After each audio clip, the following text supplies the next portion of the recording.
ಕನ್ನಡ ನಾಡು ಇದು ಕನ್ನಡಿಗರ ನಾಡಿಮಿಡಿತ.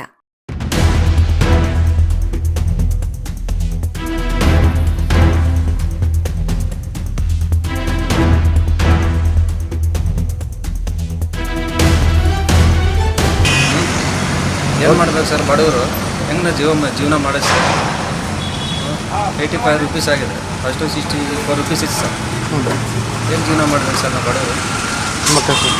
ಏನು ಮಾಡ್ಬೇಕು ಸರ್ಕಾರ ಈಗ? ಏನು ಮಾಡ್ಬೇಕು ಸರ್ ಸರ್ಕಾರ? ಏನು ಮಾಡ್ತಾರೆ ಸರ್? ಬಾಡಿಗೆ ಸಿಗ್ತದ? ಬಾಡಿಗೆನೇ ಇಲ್ಲ ಸರ್, ಬಾಡಿಗೆ ಸಿಗ್ತಾ ಇಲ್ಲ ಸರ್. ಎಲ್ಲರೂ ಬರ್ತಾರೆ, 10 ರೂಪಾಯಿ ಕೊಟ್ಟು 20 ರೂಪಾಯಿ ಕೊಟ್ಟು ಆಗ್ತದೆ ಸರ್. ಹೆಂಗೆ ಸರ್ ಜೀವನ ಮಾಡೋದು? ಸರ್ಕಾರಕ್ಕೆ ಏನಂತೀರಿ? ಏನು ಹೇಳ್ತೀರಿ ಸರ್? ನಮಗೆ ಸ್ವಲ್ಪ ಫಸ್ಟ್ ಏನು ರೇಟ್ ಇತ್ತು ಸರ್ ಅದೇ ರೇಟ್ ಮಾಡಿಕೊಟ್ರೆ ಸ್ವಲ್ಪ ಹೆಲ್ಪ್ ಆಗುತ್ತೆ ಸರ್. ಹೇಳಿ ಸರ್. ಗ್ಯಾಸ್ ರೇಟ್ ಏನು ಕಮ್ಮಿ ಆಗ್ತಾನೆ ಇಲ್ಲ, ಜಾಸ್ತಿ ಆಗ್ತಾನೆ ಐತೆ. ದುಡ್ಕೊಂತೀರ ನಮಗೆ ಕಷ್ಟ ಆಗ್ತೈತೆ, ಸಂಸಾರ ನಡೆಸೋದು ಕಷ್ಟ ಆಗ್ತೈತೆ. ಎಷ್ಟು ರೇಟ್ ಜಾಸ್ತಿ ಆಗಿದೆ ಸರ್? ಇವಾಗ ಒಂದು 10 ದಿನೊಳಗೆ 25 ರೂಪಾಯಿ 30 ತನಕ ಜಾಸ್ತಿ ಆಗಿದೆ ಸರ್. ಬಳ್ಳಲ್ಲಿ ಎಷ್ಟು ಆಟ ಅದಾವ? ಎಷ್ಟು ಆಟ ಅದಾವ ಬಳ್ಳಲ್ಲಿ? ಒಂದು 10 ಸಾವಿರ ಮೇಲೆ ಇದಾವೆ ಸರ್. ಭಾಳ ತೊಂದರೆ ಆಗ್ತದೆ ಗ್ಯಾಸ್ ಇದಾವೆ, ಮತ್ತು CNG ಇದಾವೆ. ಈಗ ಮತ್ತೆ ಏನಂತೀರಿ ಸರ್ಕಾರಕ್ಕೆ ಏನಂತೀರಿ? ಕಮ್ಮಿ ಮಾಡಿದ್ರೆ ನಮಗೆ ಒಳ್ಳೇದಿರ್ತದೆ ಸರ್.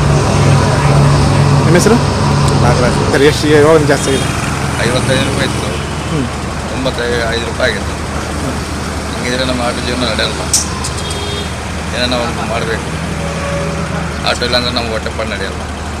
ತುಂಬ ಕಷ್ಟ ಆಗ್ತದೆ. ತುಂಬ ಕಷ್ಟ ಆಗ್ತಿದೆ. ಯಾಕೆ ಹೆಚ್ಚಿಗೆ ಆಗಿದೆ ಸರ್ ಅದು? ಏನೋ ಗೊತ್ತಿಲ್ಲ, ತುಂಬ ಕಷ್ಟ ಆಗ್ತದೆ. ತುಂಬ ಕಷ್ಟ ಆಗ್ತಿದೆ. ಬಾಡಿಗೆ ಕೂಡ ಇಲ್ಲ, ಪ್ಯಾಸೆಂಜರ್ಗೆ 15 ರೂಪಾಯಿ ಸೀಟ್ 20 ರೂಪಾಯಿ ಕೇಳಿದರೆ ಕೂಡ ಕೊಡ್ತಾ ಇಲ್ಲ. ಅದರ ತೊಂದರೆ.